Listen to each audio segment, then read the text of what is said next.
You've been with me on this journey as I have tried to secure Medicaid coverage for Aunt Loretta's long-term care at the Peace Care St. Joseph's nursing home facility in Jersey City. She has suffered 2 heart attacks, a couple of strokes in recent months.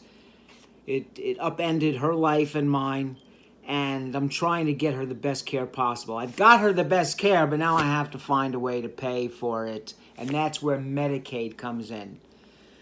Back in May, I submitted a giant application for her Medicaid coverage, which was one of the most voluminous things I've ever done, and they said it was one of the most thorough applications ever submitted. Remember all those folders I showed you? Then in August, I get a curveball thrown at us when the state of New Jersey screwed up her medical eligibility and the date by which Medicaid would pick up the coverage. That screwed everything up. That caused Hudson County Medicaid to request additional paperwork, additional information.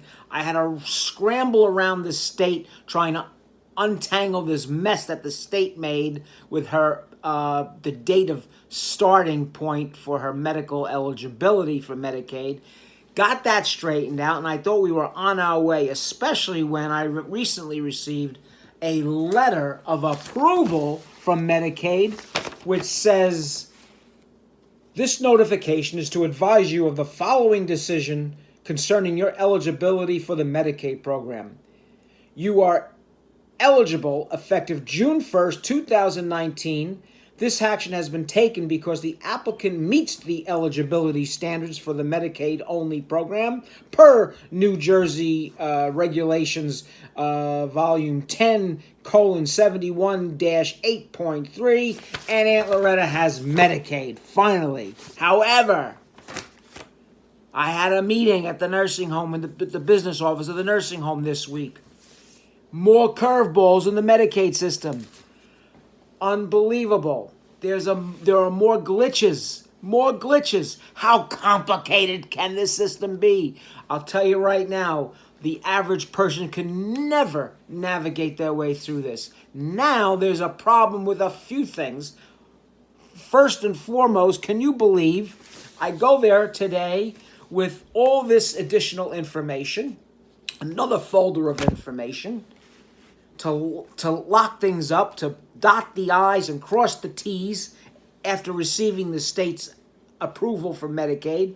Now, there's an issue, number one, with Aunt Loretta's, the spelling of her name. Do you believe that there's 2 different spelling of Loretta's name, and that spelling differential is causing the system to go haywire? The nursing home system can't match the Medicaid system because of these discrepancies in the spelling of the name, and it's screwing it all up, and they can't get the Medicaid coverage because of that. That's number one. Then number 2, there was another mistake was made by Hudson County Medicaid. This time it has to do with Aunt Loretta's life insurance policy, which is a teeny tiny little life insurance policy about this big. I'm telling you, look, the Medicaid system is supposed to take care of people in need. Aunt Loretta is very, very low income, poor. She is certainly disabled after 2 strokes, 2 heart attacks, and now confined to a wheelchair in the nursing home. And she's 97 years old, so I would say she's elderly. So she's poor, she's elderly, and she's disabled. She fits all the criteria. And I still can't lock down this Medicaid because the system stinks. The whole system is complicated, Byzantine, and bizarre. It's not made to help people. It's designed to keep people out. Every step of the way over these past 4.5 months, we have had to jump over barriers, climb giant walls, swim across seas. I mean, the resistance and the blockages along the way have been unbelievable. Getting around it all. Just submitting the initial application, which was huge. I thought we covered all the bases. Then when the state made the mistake, I had to scramble around. I thought I untangled it and it got fixed. It did.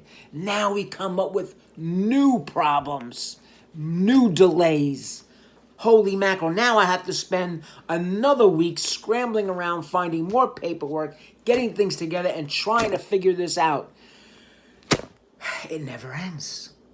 I haven't had a good night's sleep or peace of mind since Aunt Loretta first got sick a few months ago, because I've been trying to nail this Medicaid coverage down for her so she could have solid long-term coverage. I can't get that coverage yet. I'm still working on it. We're an inch away, less than an inch away, I say a half an inch away, and another barrier, another wall to climb, another barrier to leap over. When I tell you that the American healthcare system, and especially for long-term care, is broken, I mean it. This doesn't work for normal people, for average people. So, back to the drawing board, more paperwork, more problems to solve, more challenges to overcome in this Medicaid process. I'm exhausted, but we just keep on plugging. I just don't understand what people who don't have an advocate, who don't have an active family member helping them, what they do. It's impossible. It's literally impossible for a person without some help, some serious assistance, how they could possibly get through this process. It's almost impossible. Many people would have to resort to hiring an attorney. And most of these low-income people don't have the ability to hire an attorney. It doesn't make sense. When I tell you we need a new healthcare system in this country, I am not kidding. So I just wanted to keep you up to date. I wanted to let you in on what's going on. I am beside myself, plugging away, but I'm getting a lot more gray hair at a very rapid pace. Well, I'll see you all soon. I'll report to you. I promised that I would report to you when there was an update. I'm giving you the update. When I get over these hurdles, I'll let you know. And I'll see you soon. Bye.